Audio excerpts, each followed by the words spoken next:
இதில் அடிப்பட்ட உறவுகள், பிரிந்திருக்கிற உறவுகள்லாம் கல்யாணத்தில் தான் சங்கமிக்கும்.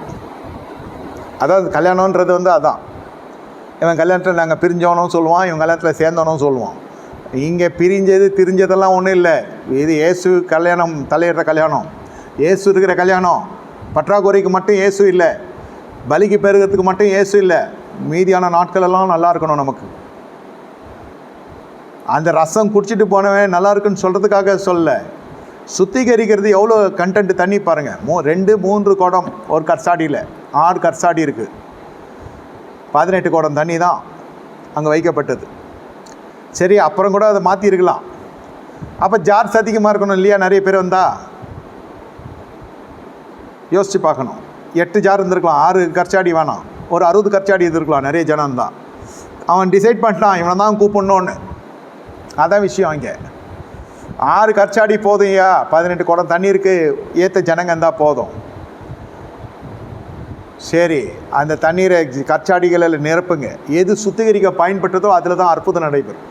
சுத்திகரித்தால் தான் சபைக்கு அற்புதம். உபவாசனால் அற்புதம் நினச்சிட போகிறீங்க. உபவாசத்தில் சுத்திகரிக்கணும்.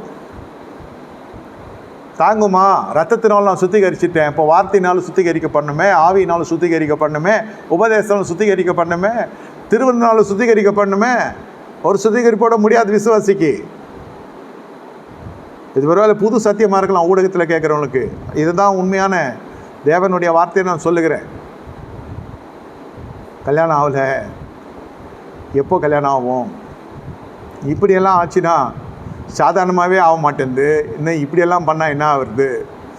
மாப்பிள்ளை வீட்டில் எங்களை என்ன நினைப்பாங்க, பொண்ணு வீட்டில் எங்களை என்ன நினைப்பாங்க? 10 பேர் கூட இருக்காது இந்த கேல்குலேஷனில் போனால்.